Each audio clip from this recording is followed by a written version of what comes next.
Hello dear student, स्वागत है आप सभी का ज्ञान मोहल्ला यूट्यूब चैनल में।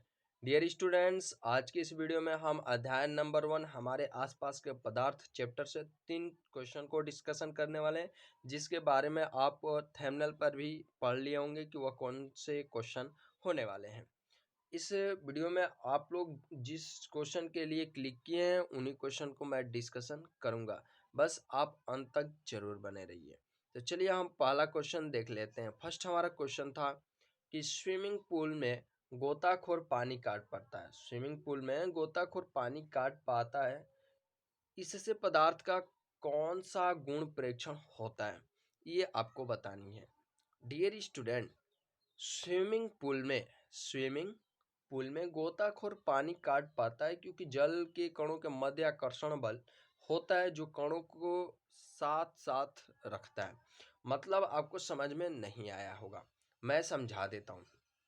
डियर स्टूडेंट, जैसा कि आप लोग को पता है कि जो भी हमारा जल है, जल हो गया या फिर मध हो गया जिसको हनी भी बोलते हैं, तेल हो गया ऑयल जिसको बोलते हैं, ये सभी हमारा क्या है, पदार्थ का कौन से गुण के अंतर्गत आते हैं? तो द्रव द्रव के अंतर्गत ये आएंगे। और चूंकि हम लोग जानते हैं मुख्यतः पदार्थ की जो गुण होती है वो होती है कौन कौन सी, आप लोग पढ़े भी होंगे। एक होती है ठोस, और एक होती है द्रव, और एक होती है गैस। ये आप लोग ऑलरेडी पढ़े होंगे। डियर स्टूडेंट्स, हम बात करें तो ठोस के मध्य जो होते हैं कणों के बीच की दूरी और बहुत ही ज्यादा कम होती है, सूक्ष्म के बराबर मान सकते हैं। द्रव में माने तो ठोस के अपेक्षा थोड़ी ज्यादा होती है, गैस में तो इन दोनों की अपेक्षा बहुत ज्यादा होती है। तो देखिए, कोई भी चीज हो, मतलब यहाँ पर आप छोटा छोटा रख दीजिए कोई चीज ऐसे, तो आप बहुत सारे अगर ऐसी चीज रखेंगे छोटे छोटे, अगर आप सामने से आएंगे इसको धकेलेंगे तो ये आसानी से इधर और इधर बिखर जाएंगे, यानी कि हट जाएंगे, हटा सकते हैं।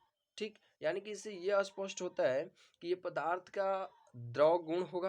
यानी कि पदार्थ का कौन सा गुण होगा? द्रव गुण होगा, और इनके मध्य की जो दूरी होगी वो ठोस की अपेक्षा कुछ ज्यादा होगी। ठीक, और गैस की अपेक्षा कम होगी। और ये आप कहेंगे कि सर हम आगे से पानी को काटते हैं तो पीछे फिर पानी आती है, तो पीछे फिर पानी आने का मुख्य रीजन क्या है, यहाँ पर आपको मेंशन ऑलरेडी कर रखा है। क्या है मुख्य कारण? तो देखिए, मध्य आकर्षण बल होता है। आकर्षण बल क्या करता है कि एक दूसरे को आकर्षित करते रहते हैं, यानी कि बांधे रखते हैं। आप जैसे ही आगे से काटते हैं तो पीछे से ये आकर्षित कर लेता है उस कणों को, इसलिए आपको एहसास नहीं होता है कि हम पानी को काटे हैं, क्योंकि पानी तो पीछे आ जाता है फिर। अब समझ में आया? नेक्स्ट बात करते हैं। नेक्स्ट क्वेश्चन हमसे कहा गया कि पदार्थ के कणों की क्या विशेषताएं होती है। पदार्थ की कणों की विशेषता, पहला, पदार्थ के कणों के मध्य आकर्षण बल। पदार्थ के कणों के मध्य एक आकर्षण बल होता है। देखिए, आकर्षण बल का अगर आपसे सीक्वेंस पूछा जाए कि किसमें ज़्यादा होता है किसमें कम होता है, तो सॉलिड में ज़्यादा होता है, लिक्विड में कम होता है सॉलिड की अपेक्षा, और गैस की अपेक्षा ज़्यादा होता है। ठीक, सबसे कम आकर्षण बल किस में होता है? तो गैस में होता है। गैस से ज़्यादा लिक्विड में, लिक्विड से ज़्यादा ठोस में। ये क्लियर हो गया? अब देखिए, पदार्थ के कणों के मध्य पर्याप्त रिक्त स्थान होती है। पर्याप्त रिक्त स्थान मतलब ये है, रिक्त स्थानों की भी बात करें तो रिक्त स्थान में आपको देखिएगा सीक्वेंस इसका बदल जाएगा। कैसे? तो ठोस में जो होगा रिक्त स्थान कम होता है लिक्विड की अपेक्षा, और लिक्विड में कम होता है गैस की अपेक्षा। यानी गैस में सबसे ज़्यादा कणों के मध्य रिक्त स्थान पाया जाता है। क्लियर हुआ? नेक्स्ट, पदार्थ के निरंतर कण जो होते हैं निरंतर गतिशील होते हैं। ये जाहिर सी बात है, आप किसी भी चीज़ को तोड़ पाते हैं, या फिर लोहा जो है, लोहा या धातु कर सकते हैं, उसको आप पीटते हैं तो फैलता है। वो तभी फैल पाता है क्योंकि उसके कण जो होते हैं गति करते हैं और दूर दूर भागते हैं, तभी फैल पाता है। जाहिर सी बात है। आप गैस में गाड़ी को स्पीड से चला पाते हैं, जाहिर सी बात है कि ये जो कण है इधर उधर गति करते हैं ताकि आपका सामने जगह मिल सके और आप आसानी से आगे बढ़ सके। तो ये भी क्लियर हो गया। अब बात करते हैं, पदार्थ के 3 रूप है, जैसे ठोस, द्रव और गैस है।